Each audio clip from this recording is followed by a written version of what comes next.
Hola, buenas tardes a todos. Estamos aquí nuevamente con ustedes para, pues, finalizar. Bueno, ya estamos casi en la parte final del tema de tectónica de placas. Hoy vamos a tener esta sesión. En la próxima clase estaría yo cerrando el tema de tectónica de placas por completo, lo cual, pues, quiere decir que ya nos vamos a examen la próxima semana. El segundo parcial lo vamos a tener la próxima semana con ustedes. Y bueno, entonces hoy vamos a entrarle a este penúltimo tema, ¿verdad? Sobre tectónica de placas. Muy interesante y desde luego muy aplicativo para sus carreras, ¿eh? Si me permiten decirlo, la tectónica de placas les aplica por completo, aunque a primera vista ustedes pensarían, bueno, ¿y ese tema por qué nos aplica a nosotros, ¿no? Pues fíjense que nada más y nada menos porque la tectónica de placas activa tiene fenómenos pues que impactan directamente a las obras civiles, ¿verdad? Estamos hablando de la sismicidad, del vulcanismo. Son fenómenos de nuestro planeta Tierra, producto de la dinámica de nuestro planeta y que pues directamente van a impactar a las obras de ingeniería civil. Bueno, aquí tengo el mosaico que está actualmente para nuestro planeta Tierra. Es la conformación de todas las placas tectónicas en la época actual. Desde luego ustedes hicieron el ejercicio de ensamblar su Pangea y pues obviamente las placas tectónicas en ese tiempo fueron muy diferentes a lo que hoy tenemos actualmente. Entonces vamos a entrarle a este tema viendo lo correspondiente a la tectónica en México. Particularmente convivimos con varias placas, cada una con interacciones y movimientos independientes, una con respecto a la otra. Entonces vean, en el mosaico está hasta arriba la placa de Norteamérica en color verde. En amarillo tengo la placa del Caribe. Al sur de México tenemos la placa de Cocos, que está en subducción bajo nuestra república y que genera todos los movimientos de sismicidad, ¿no?, que tanto impactan a nuestra Ciudad de México. Al sur tengo la placa de Nazca en color violeta, que está interaccionando con la placa de Sudamérica y genera también vulcanismo activo, como es toda la cadena de los Andes, y fenómenos de sismicidad. Recuerden que el terremoto de mayor magnitud que se ha registrado históricamente está en Chile, con magnitud de 9.1. Y luego por otro lado tenemos la placa del Pacífico, pues que está precisamente en el Océano Pacífico. Es toda esta hilera de dorsales oceánicas, ¿sí?, que directamente aquí es donde están naciendo la nueva corteza terrestre, la nueva corteza oceánica, y que si se dan cuenta los vectores en ese lugar son divergentes, ¿sí? Tienen direcciones opuestas, los vectores así lo expresan, pero del lado de las costas de Sudamérica y del sur de México tenemos otro patrón de vectores, ¿verdad? Aquí más bien es el encuentro de dos vectores que simboliza la unión de las placas, la subducción que se está produciendo en todo el Pacífico, ¿sí? Aquí tenemos un fenómeno de subducción que genera vulcanismo y sismicidad. Y por último, la placa del Pacífico, que vean que está en color verde claro y que toda esta pues tiene más o menos un movimiento hacia el noroeste. Este movimiento, por supuesto, que desgarró la corteza terrestre aquí en nuestra república, y entonces este sistema de dorsales activo se internó y generó el desgarramiento y la separación de nuestro Golfo de California. Así las cosas, y entonces vamos a tener este pequeño repaso sobre los límites conocidos de placas tectónicas. Esto es tema de examen, entonces pónganle atención, la debida atención, porque los voy a poner a dibujar en el examen, los voy a poner a que ilustren los vectores para ver si entendieron el tema. Entonces, este se llama límites divergentes. También se conocen como bordes divergentes. Es lo mismo. Aquí se simboliza, si se dan cuenta, esta es una captura de un video que yo tengo en mi canal de YouTube que se llama Dinamismo Terrestre. Es un video de 4 minutos. Muy bueno porque ahí se ve en secuencia de video los movimientos de las placas tectónicas, ya no en palabras, sino en imágenes, ¿sí? En video. Entonces es muy didáctico esto. Y esta es dijéramos, una fotografía de ese video, donde se ilustra aquí primeramente los bordes divergentes. Vean que aquí en el manto hay toda esa acumulación de energía calorífica, ¿verdad? Aquí está el ascenso de calor directo hacia la dorsal oceánica.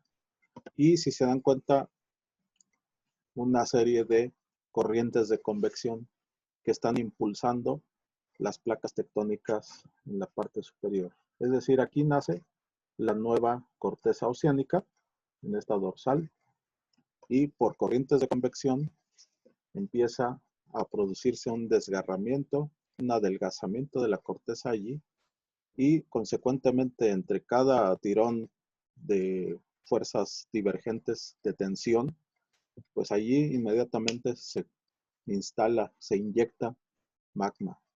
Esto genera entonces constantemente nueva corteza, lo cual va expansionando los océanos y pues obviamente por obvias razones separa continentes enteros.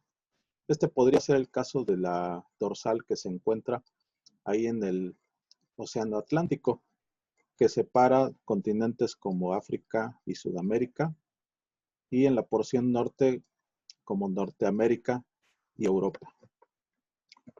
Bueno, aquí tengo la imagen en la derecha, esta imagen de la derecha, que pues si se dan cuenta es la presentación de todas las dorsales oceánicas que están allí en el Océano Atlántico.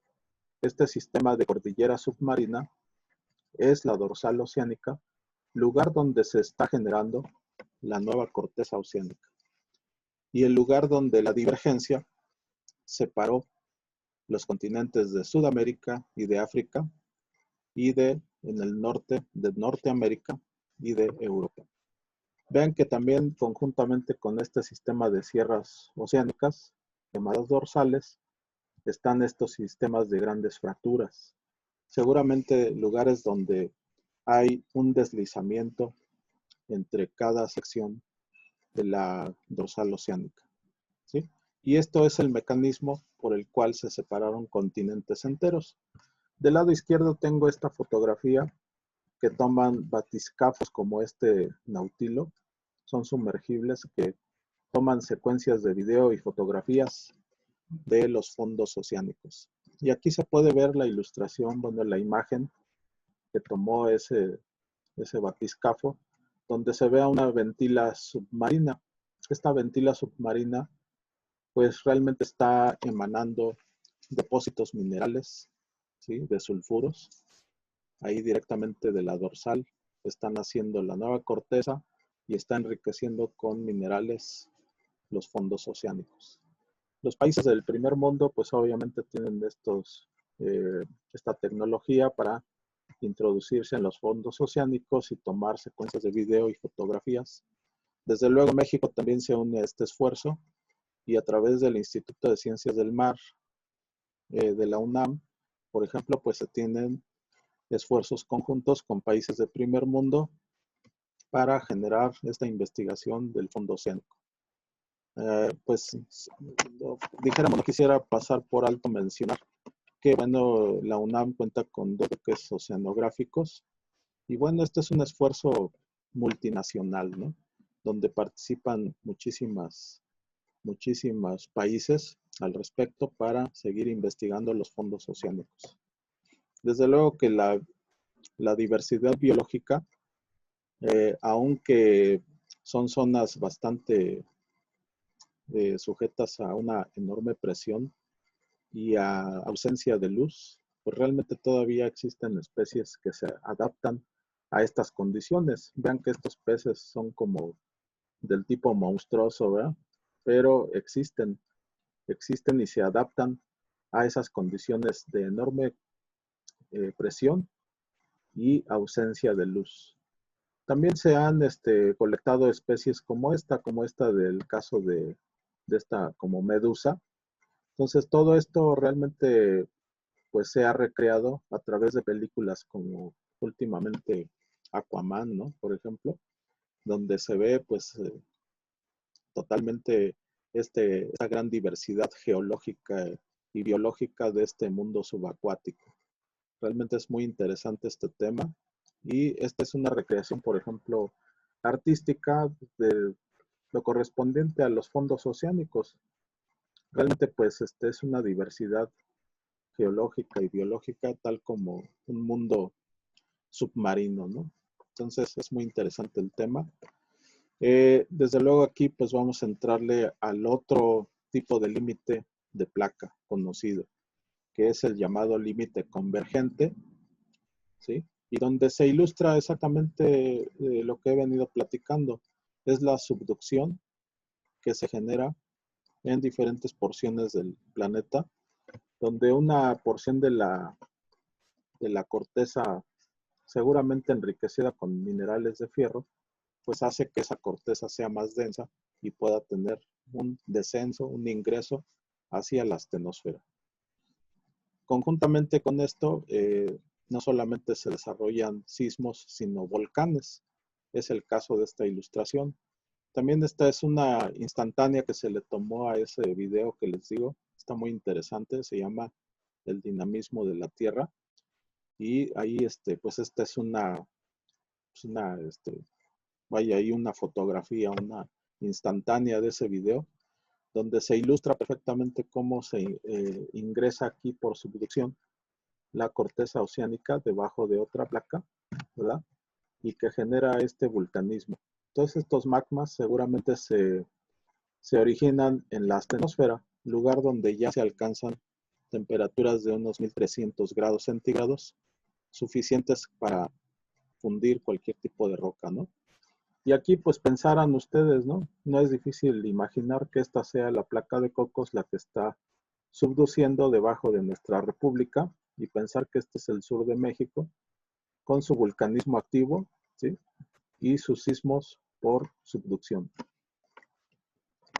Aquí tengo unas ilustraciones luego de que algún joven preguntara que si hubiera algo sobre la fosa de las Marianas. Pues realmente me quise traer esta ilustración donde se ve en esta figura lo correspondiente a la altura del Everest sobre el nivel del mar, que alcanza unos 8.84 kilómetros.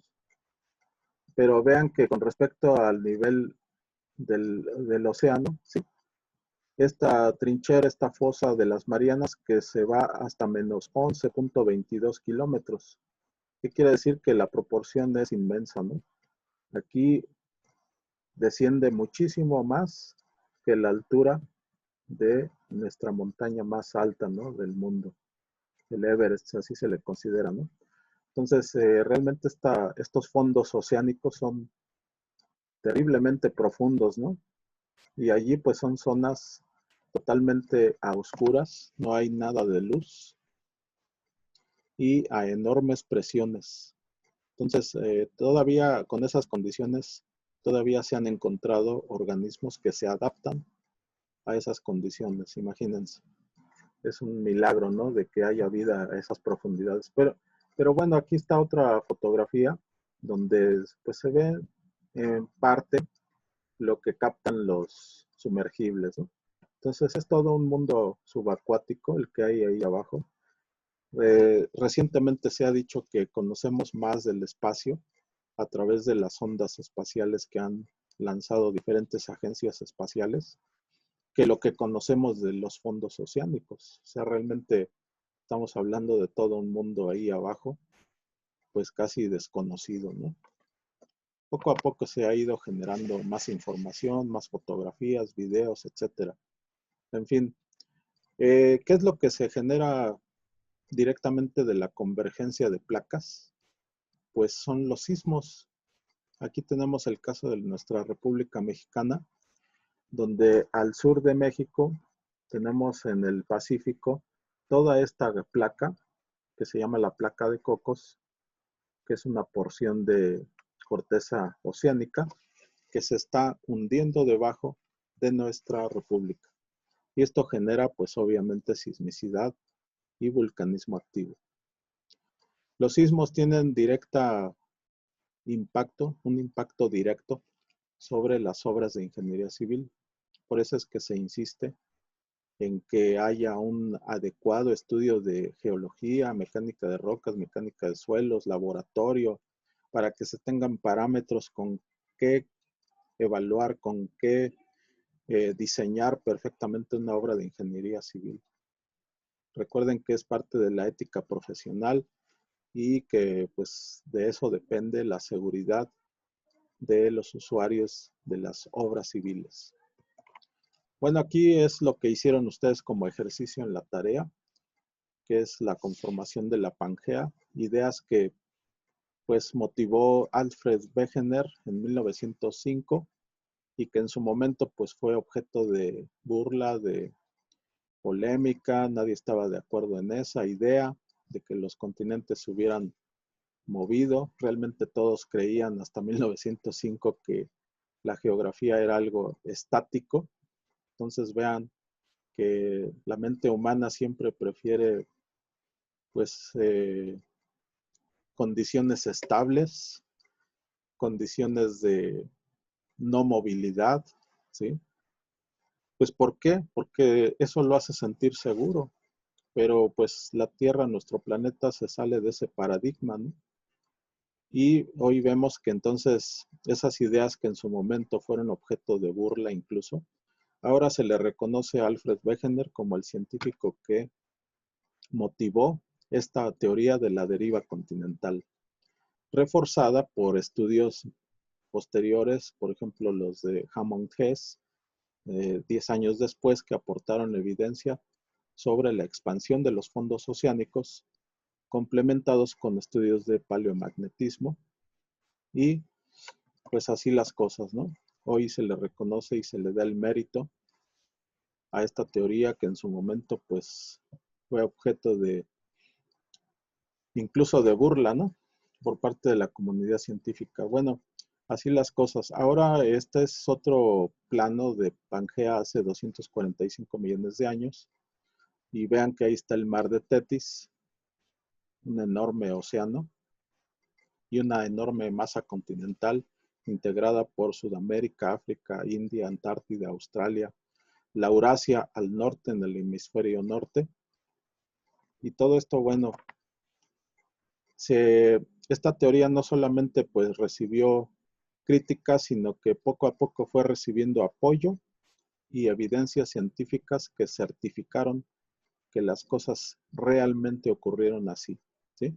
Si echamos un vistazo a nuestro planeta, pues ponemos atención en las siluetas de los continentes, vamos a ver que las coincidencias pues hacen pensar que todo encajaba perfectamente como si se tratara de un rompecabezas. Pero no solo eso, fíjense que las aportaciones de geólogos y paleontólogos aportaron evidencia suficiente y contundente como para certificar que sí, los continentes estuvieron unidos porque el registro fósil de plantas y animales, ¿sí?, concuerda perfectamente con una masa continental integrada. Por otro lado, los datos de la litología, pues no es difícil decir por qué hay tanta similitud entre el registro fósil y el tipo de rocas que se encuentran entre África y Sudamérica, y entre la Antártida y la India, y entre Australia y la Antártida. Pues no hay que pensarle mucho. Las similitudes corresponden a pues la perfecta integración de toda esta masa continental en un solo continente. Así que las pruebas pues están en el registro fósil. Esto avala, certifica que las cosas ocurrieron así, de ese modo como lo pensó en aquella ocasión en 1905 Alfred Wegener. Y bueno, estos son simulaciones por computadora, obviamente. y son registros también paleontológicos y geológicos, ¿no? Que avalan todo esto. En el Pérmico, hace 225 millones de años, se tiene toda esa masa continental. En el Triásico ya está perfectamente definido lo que es la Eurasia en el hemisferio norte y Gondwana en el hemisferio sur. El mar de Tetis entre ambos, ¿no? Y la India, vean que estaba pegado casi en las costas orientales de África, y cómo su viaje comienza despegándose de África y yéndose hacia Eurasia, ¿no? Vean que ya para el Cretácico, hace 65 millones de años, el viaje de la India ya está por llegar, sí, arribar a las costas de Eurasia. Y en el tiempo presente, aquí ya está ensamblado, soldado la India con Eurasia. En este arribo se generó la cadena de los Himalayas y la geografía como la conocemos ahora. Pero vean que entonces la movilidad de la corteza puede derivar continentes por completo, puede separarlos, puede integrarlos nuevamente. Alguien también me sugirió la idea de ver qué sucedería con la tectónica de placas en el futuro. Entonces aquí se tienen también secuencias de modelos computarizados alimentados por los datos actuales, es decir, las velocidades estimadas para la separación de continentes en el Océano Atlántico, estimada en unos 4 centímetros por año. Entonces, con esos datos, más los datos vectoriales, es como se simulan estas placas en el futuro. Así que el mundo futuro, a 150 millones de años al futuro, vean que África ya está colisionada totalmente y cierra el mar Mediterráneo. Ya no existe tal. Y si nos vamos un poco más, se dan cuenta que la separación es cada vez más pronunciada. Y si nos vamos todavía más al futuro, a 250 millones de años en el futuro, vean que se ensambla un nuevo supercontinente. En este caso, se le ha denominado Panterra a todas las tierras, ¿no? Esto va a suceder a 250 millones de años en el futuro. Y es decir, todo esto se alimenta con datos vectoriales y de velocidades, ¿sí?, actuales. Así es como se conformaría. Hasta aquí yo dejaría la presentación y daría espacio para sus cuestionamientos, sus dudas, todo lo que tuvieran hasta el momento. O de temas anteriores, también si hubiera. Adelante, jóvenes. Preguntas. Es la única manera de aprender también, preguntando. Desde luego trato de utilizar el léxico más accesible y las ideas más, lo más fácil posible en la transmisión del conocimiento, pero pues a veces hasta uno mismo se traba, ¿no? Se traba la lengua, ¿no? Como dicen. Entonces, si fuera el caso, pues díganme si algo no se entendió, si algún proceso no se entendió, si algún término o el léxico geológico no se entendió, pues lo podemos explicar, ¿no? Adelante, jóvenes. Profe, yo tengo una duda. Adelante. Digamos, a futuro, ¿cree que se podría otra vez llegar a formar de cierta manera otra Pangea, pero que al momento de que choquen, bueno, tengamos consecuencias, digamos, sismológicas? Pues no sé si entraste tarde, pero puse ahí la animación de cómo quedaría integrado el último supercontinente. Tal vez entraste tarde o no sé qué te pasó. Pero bueno, aquí está la tectónica de placas al futuro. África se impacta directamente y cierra el mar de Mediterráneo, ya no existe. Y 250 millones de años al futuro se tiene integrado este nuevo supercontinente llamado Panterra, ¿vale? Ok. Pero entonces sí puede que tengamos consecuencias sismológicas a futuro, digamos, si se llegan a juntar, o que tengan... Claro, claro que sí, porque la tectónica de placas vigente hasta nuestros días da lata en cuestión de sismos, ¿no? A cada rato. Entonces, la sismicidad, el vulcanismo son fenómenos relacionados con la tectónica de placas. Y sí, claro que sí, va a continuar. Ujú. ¿Alguien más que guste preguntar algo relativo a este tema o anteriores? Antes de pasar a otro subtema, porque tenemos que ir a la parte práctica. Ya hemos estado viendo pura teoría, pero tenemos que ver un ejemplo práctico, ¿vale? Entonces, sin descuidar la teoría de la praxis, dicen, ¿no? Entonces, vamos a ver ahora un ejemplo práctico.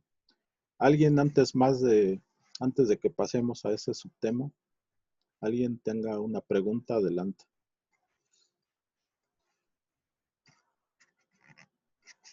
Nada por el momento. Estoy seguro que si les preguntara a alguien al azar, a lo mejor se queda atorado, ¿eh? A ver, Itzel Luna, te voy a preguntar algo.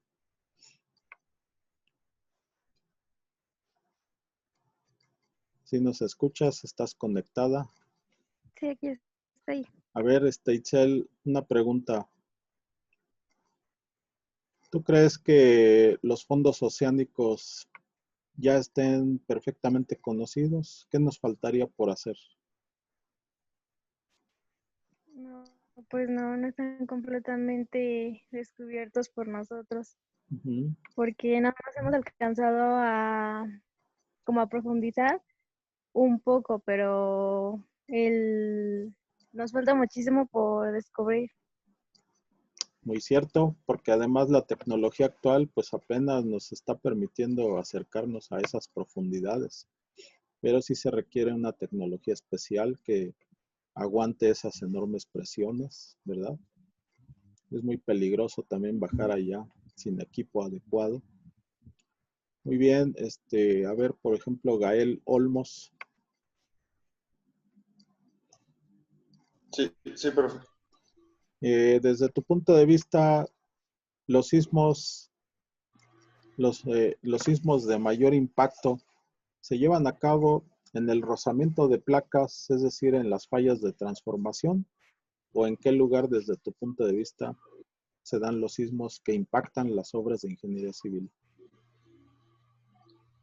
Pues sí, en general sí, los sismos que más impactan es en el roce.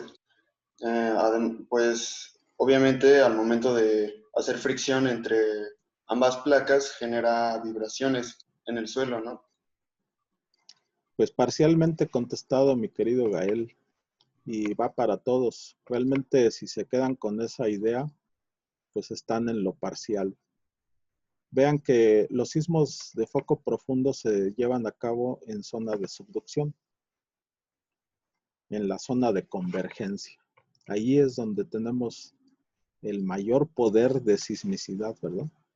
Los sismos más fuertes han provenido de la zona de subducción. Particularmente en el sur de México, la subducción de la placa de Cocos con Norteamérica es la que nos impacta más.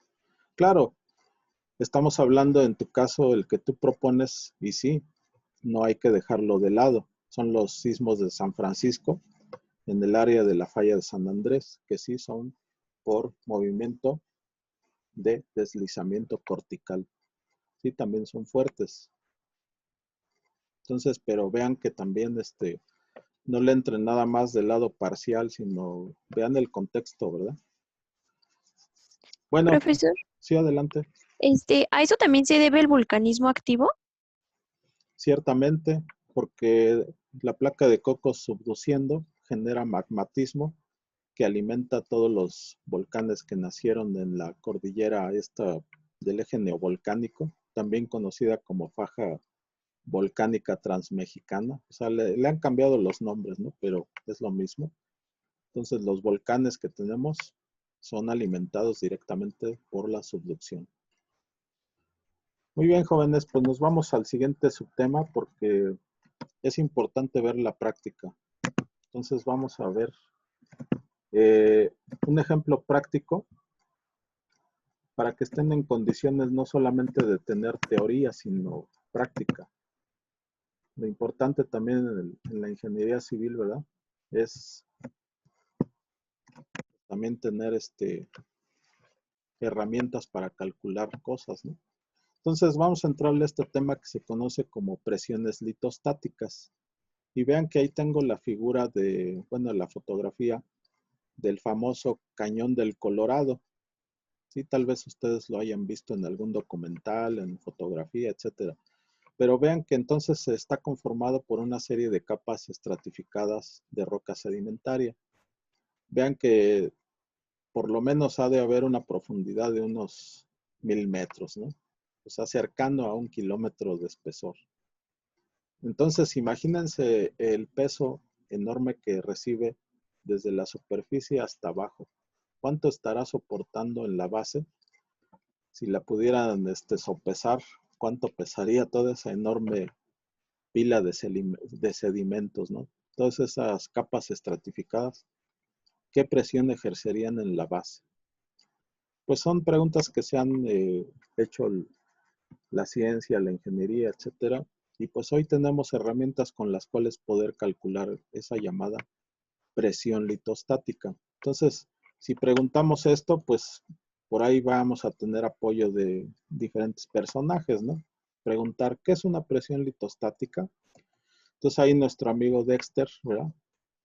Le preguntamos y nos da la respuesta, ¿no? Dice, es la presión que ejercen las capas superyacientes encima de otras más abajo. Esa es la respuesta, ¿sí? Si se pregunta la teoría, pues ahí está. ¿Qué es la presión litostática? La presión que ejercen las capas superyacientes encima de otras más abajo.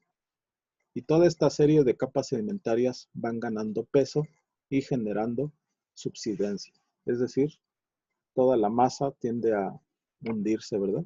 Por efecto de su propio peso. Y aquí está la fotografía, ¿no? Nuevamente de unas capas sedimentarias, capa sobre capa, que seguramente en la base, pues la presión es canija, ¿no? Muy, muy canija, o sea, muy grande, de muy altas magnitudes. Por otro lado, pues para entrarle a este tema, pues tendríamos que servirnos de diferentes conceptos de física. Y aunque aquí no es una asignatura de física, pero pues estamos relacionados, ¿verdad? La ciencia de la Tierra pues tiene que ver con la física. Entonces, ¿qué es el peso específico de un material? Pues tiene que ver con otros conceptos relacionados. Vamos a ir viendo esto poco a poco. Vean, recordemos que la densidad ρ es igual a la masa entre el volumen, ¿sí? Ese es el concepto en física. ¿Qué es la densidad? La densidad de una roca, por ejemplo, pues es la masa entre el volumen.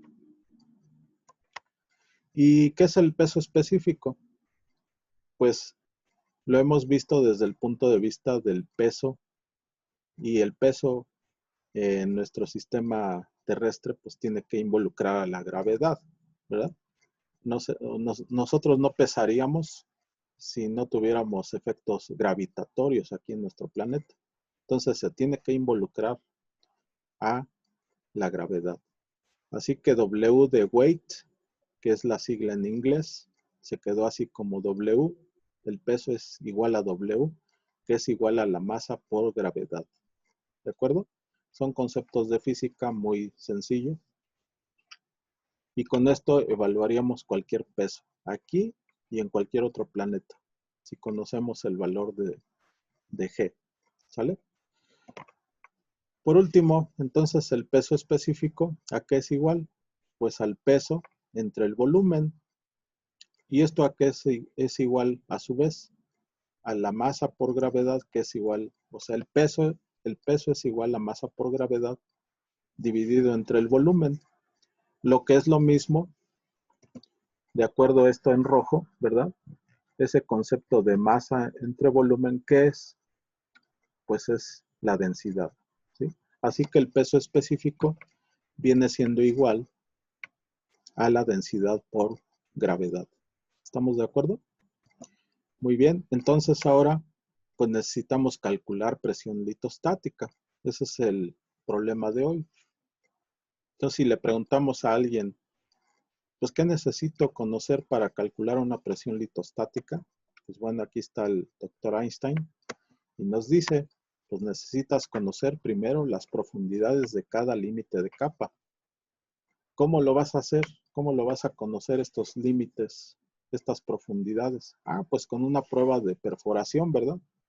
Seguramente si el acantilado es enorme ahí de varios cientos de metros, pues vas a taladrar, ¿no? Vas a perforar y vas a obtener pruebas. Directamente vas a recolectar muestras para ir certificando los cambios en la litología. Así que entonces una prueba de perforación te permite ir conociendo las profundidades entre cada límite de capa. Un perforista te va llevando un registro. De 0 a 35 metros encontré caliza, ¿sí? Y luego de 35 a 70 metros encontré arenisca. Así las cosas, ¿no? Bueno, el aspecto número 2 que necesitamos conocer pues, es estimar los espesores de cada capa. No es lo mismo tener las profundidades a conocer el espesor de cada capa. El espesor vendría siendo la diferencia de profundidades. Lo vamos a ver más adelante. ¿Qué más necesitamos? La densidad de cada una de las capas. Y esto me van a preguntar, ¿y eso cómo lo vamos a saber? ¿Quién nos lo da? Ah, pues si tú recolectas muestras representativas de esa prueba de perforación, las envías a un laboratorio y el laboratorio te da, ¿sí? Como resultado, pues la densidad de cada una de las muestras que tú le envías, ¿sí? Entonces así pues te puede dar una estimación de la densidad de cada una de las capas. Por último, pues utilizar alguna expresión, ¿verdad? Que te permita calcular la presión litostática. Entonces aquí es el ejemplo clásico que te pueden dar en un examen o en una tarea. De hecho, ya tienen una tarea agendada en la plataforma, que es para calcular exactamente esto, la presión litostática de diferentes capas. Vean que en la primera columna tengo lo que dice capa y que aquí tengo una capa de arenisca cuya profundidad va de entre la superficie hasta 324 metros. Entonces la prueba de perforación dice que de 0 a 324 me encontré arenisca. Luego que de 324 a 745 metros encontré basalto y así sucesivamente de 745 a 1300 metros me encontré una grauvaca, ¿no? Y entonces si obtengo una muestra representativa de la arenisca y la envío al laboratorio, pues me da su densidad y aquí la calcularon en 4.5 toneladas por metro cúbico. Y así sucesivamente para el basalto 4.7 toneladas por metro cúbico y para la grauvaca 5 toneladas por metro cúbico. ¿De acuerdo? Entonces estos serían los datos que nos dan en el problema. ¿Qué es lo que necesitaríamos empezar a evaluar? Ese factor H, que es el espesor. ¿Sí? ¿Cómo lo vamos a calcular? Haciendo diferencias en las profundidades. Restando cada una, no sumando, porque yo no quiero obtener la profundidad total. Me interesa conocer el espesor individual, ¿vale? Entonces, ¿cómo haría para resolver el primer caso? A ver, dime, Andrés Torres, ¿cómo calcularías con base en estas profundidades, cómo calcularías el primer espesor? Andrés Torres, a ver si nos haces favor. Si estás conectado o no estás conectado. Para llevar también registro de asistencia, ¿no? ¿No? ¿No está? Entonces, a ver, Itzel Luna, por favor. ¿Cómo calcularías el primer Ya espesor? está, profe. Bueno, le mandó un mensaje en el chat. Ah, ya.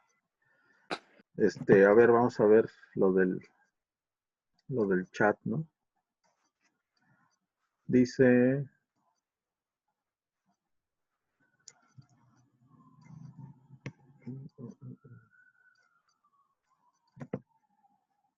Voy a ver lo que dice en el chat. Dice, estoy hablando, ¿me escucha? Pues no, no te escuchamos. Pero bueno, dinos tu respuesta. ¿Cómo calculas el primer espesor? ¿Cuánto te da? Sacando tu calculadora, ¿verdad? O así a mano también lo puedes hacer. Pues es una simple operación, ¿verdad? Muy sencilla. Te damos 5 segundos, ¿vale? 5, 4, 3, 2, 1. No tienes nada. Entonces nos vamos con Tania Servín, por favor. ¿Cómo calculas el primer espesor, compañera? Pues usted dijo que eran, que se hacía una resta, ¿no? Entonces supongo que podemos restar Ujú. podemos restar de 745, 324 y No, serían 421. no, porque ese sería el espesor del basalto. Según yo sería la misma profundidad, ¿no, profe? Porque va de Sí, 0 a 324. exactamente. O sea, tienes que considerar que lo primero pues es la superficie en 0. De ahí te bajas 324 metros y encuentras pura arenisca. Entonces, haríamos la primera, ¿verdad?, operación y nos daría pues, directamente, ¿no? 324 metros de espesor, ¿vale? Entonces, no es complicado esto, realmente ya tenemos aquí todo lo necesario para calcular el primer renglón. O sea, ya tenemos el dato del espesor H, de la densidad ρ. ¿Qué nos faltaría? Pues la G. ¿De cuánto es la G, Tania? El valor de G. Pues 9.81. Exactamente, muy bien. Entonces, igual, al final ya vamos a obtener una serie de presiones litostáticas para cada capa. Al final habría que realizar la suma total de las presiones. Auxiliados, pues claro está, pues para que sea rápido, ¿no? Digo, hay quienes se lo echan a mano y pues mis respetos, ¿no? Pero actualmente, pues ya bajo el uso de la calculadora, pues realmente se vuelve más rápido, ¿no? Para un examen, pues no puedes perder tanto tiempo, ¿no? Hacerlo a mano. Entonces, ¿cuánto nos daría la primer presión? Pues necesitamos la presión, ¿verdad? El cálculo, o sea, la expresión que nos permite evaluar la presión litostática de la arenisca. Y ahí está abajo, que dice presión es peso específico, o sea, presión en arenisca es igual a ¿qué? Al peso específico de la arenisca por el espesor H, ¿sale? ¿A qué es igual? El peso específico habíamos quedado que era densidad por gravedad, ¿vale? Entonces ahí ya tenemos la densidad como dato, 4.5 toneladas por metro cúbico, que multiplicado por el valor de G, que nos dijo correctamente su compañera Tania, de 9.81 metros sobre segundo al cuadrado, y multiplicarlo por el espesor individual de esa capa. Entonces ya tendríamos aquí el primer resultado. ¿Nos lo quieres dar, Tania? Si fueras tan amable. Son 14.302.98. Muy bien, y si eso nos diera en pascales y lo quisiéramos pasar a kilopascales, ¿cómo le haríamos? Pues lo multiplico por 1000. Más bien lo dividirías entre 1000, ¿vale? Ah, sí. Sí. Entonces, es el ejercicio. 14.30. Exactamente. Ahora, yo quiero que certifiquen en su casa si realmente con estas unidades en toneladas por metro cúbico, por metros sobre segundo al cuadrado, realmente les da pascales. Entonces, es el ejercicio que también les queda para su casa, ¿no? O sea, certificar que la conversión de unidades realmente nos dé el valor en pascales. Luego dividiéndolo entre 1000 nos diera kilopascales, ¿vale? Entonces todo eso lo tienen que hacer, el desglose de unidades desde su casa. ¿De acuerdo? Entonces vamos a ver lo del espesor, ¿no? Por si quedó duda para todo el grupo. Pues el espesor, ¿qué es? viene siendo la diferencia de profundidades entre los diferentes estratos.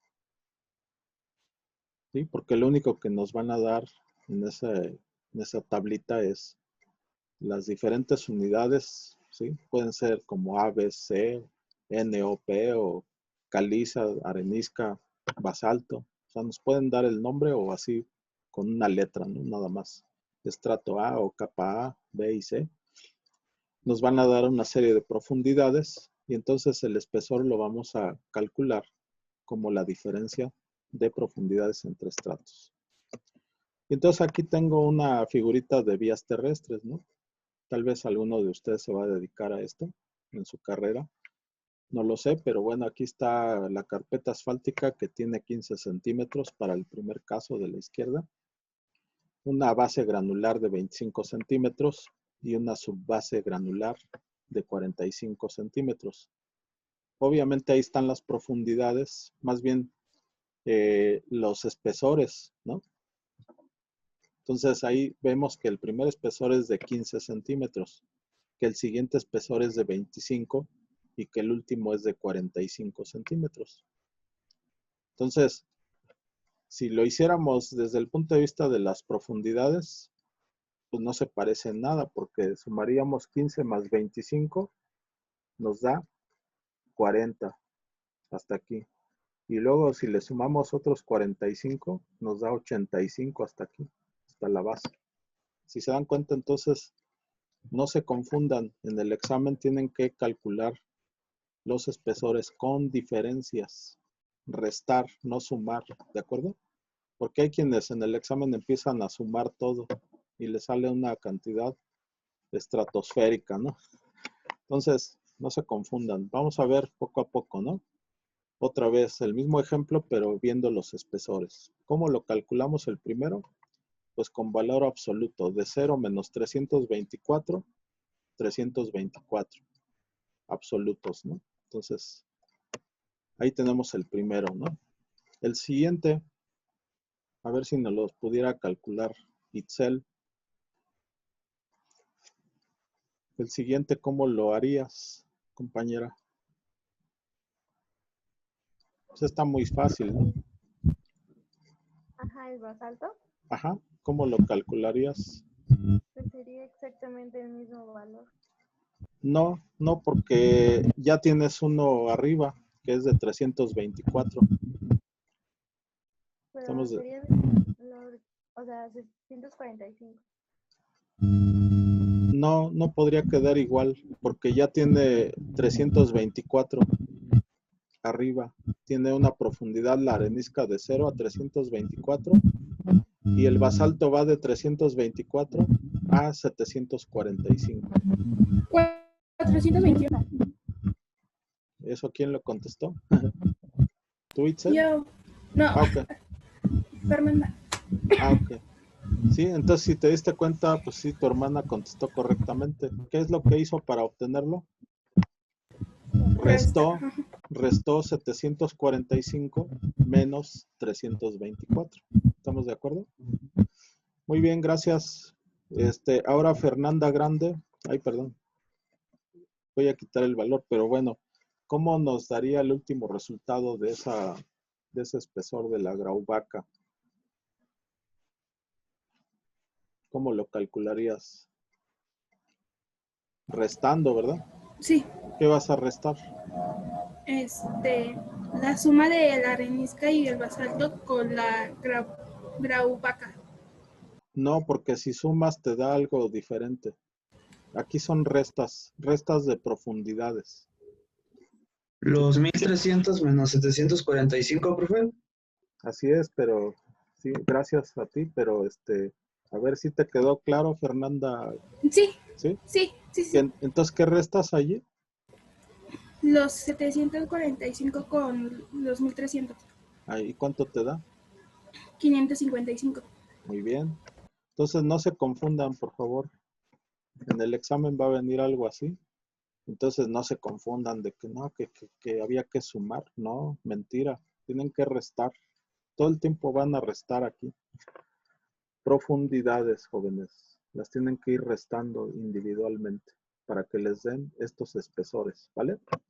El laboratorio pues ya nos da estos valores. ¿Qué es lo que nos resta por hacer? Pues ir calculando cada una de las presiones, ¿no? Entonces yo voy a calcular la primera presión, considerando que la presión en la arenisca es igual a ρ densidad por G, que es gravedad, por H, que es espesor. Pues ya directo, ¿no? Sustituyo los valores, 4.5 de densidad, 9.81 de gravedad y 324 metros de espesor. Y así lo haríamos individualmente para cada caso. Obviamente ustedes tienen que certificar que esto sea cierto. ¿Qué tal si yo aquí las unidades no son consistentes para que me dé el resultado en pascales que está ahí? Entonces duden que esto pueda ser cierto. Yo quiero que en su casa certifiquen que con esas unidades llegamos a pascales y dividiendo entre 1000 a kilopascales. ¿Qué tal si esto no es cierto? ¿Verdad? ¿Qué tal si la densidad la tengo yo que convertir a kilos sobre centímetro cúbico? ¿No? Pudiera ser, ¿verdad? Entonces ustedes por favor desglosen las unidades, enséñense ya desde ahorita, muchos ya lo saben, este tema de conversión de unidades, ¿sí? No creo que les cueste ningún trabajo. Pero si no están muy duchos en eso, pues empiecen a, ¿no?, a descargar información de cómo convertir unidades, ¿no? Porque esto lo van a seguir tratando en mecánica de suelos, mecánica de rocas, etcétera, hidráulicas, y se van a dedicar a todo eso. Entonces son temas de todos los días, de conversión de unidades. Muy bien, si tuvieran alguna duda, pues se pueden meter a mi canal de YouTube, Geologizando con Ingeniero Miguel, donde tengo un video cortito, así hecho en pizarrón, ¿sí? Pizarrón con así, con pintarrón, ¿no? O sea, más que todo eso es con plumón. Pues yo lo hice el ejercicio para, pues, hacerles la vida más fácil, ¿no? O sea, les dejo una tarea, pero si no tienen ni cómo calcular un ejemplo, entonces, si algo quedó de duda, se meten ahí y pueden ver el video correspondiente a cálculo de presiones litostáticas. ¿De acuerdo, jóvenes? Y pues ya quedó agendada ahí una tarea para el domingo, entrega para el domingo a las 23:59 a más tardar. Entonces tienen todo el resto del fin de semana para hacer su tarea. ¿Alguna duda que haya quedado hasta el momento? La podemos atender. En realidad dicen que desde Zoom se puede accesar a una especie de pizarrón. Yo la verdad, les soy honesto, traté de hacerlo y no, pues me quedaban cosas bien horribles, ¿no? O sea, la caligrafía se ve terrible allí. Tal vez tendría que comprarme un bolígrafo o algo para usarlo, ¿no? Y no supe cómo. Entonces dije, mira, evítate problemas. Entonces me generé unos videos que subí a mi canal de YouTube, que donde pues sí utilicé el pizarrón, ¿verdad? Entonces yo me autograbé, ¿no?, la explicación y está todo hecho en pizarrón. Por si lo quieren ver, se llama cálculo de presiones litostáticas. ¿Alguna duda, jóvenes, que tuvieran antes de cerrar la sesión?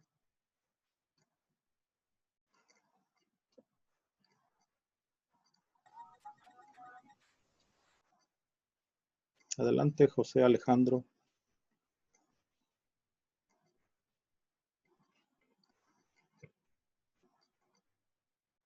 No, profe, todo claro, perdón. Todo claro, muy bien. Fernanda Grande, ¿sí te quedaron bien el tema de la presión litostática? Sí, profe. Muy bien, si tuvieran algún problema, pues se meten ahí a ver el video chiquillo, ¿no?, que tengo ahí en el canal de YouTube. Y pues está más o menos realizado el cálculo, claro, sin meterme a la conversión de unidades. Esto más bien se los dejo a ustedes para que certifiquen si realmente queda en pascales. Igual y no. ¿Qué tal si usando esas unidades no da, verdad? ¿O qué tal si sí da? Entonces, Es un poco el ejercicio que les queda, ¿no? ¿Alguien más que guste preguntar algo? Cristian, Iván, ¿alguna duda que tengas de tectónica de placas o de este tema de presiones litostáticas? No, profe, bueno, nada más sería como que la duda bueno, no duda, sino la forma en que se van a resolver los problemas de presión, pero pues si dice que tiene el video, pues ya me lo chuto. La mayoría de veces entiendo sus tutoriales, entonces pues creo que no hay ninguna duda. Perfecto. Muy bien, entonces, jóvenes, si no hubiera mayor controversia, ni comentarios, ni dudas, celebramos la próxima reunión de geología el próximo jueves a la misma hora, ¿vale? Cuídense, todavía está fuerte esta situación y pues hay que cuidarnos. No nos queda de otra. ¿De acuerdo, jóvenes? Que estén bien. Cuídense. Hasta luego, profe. Hasta luego, profe. Hasta luego. Hasta luego.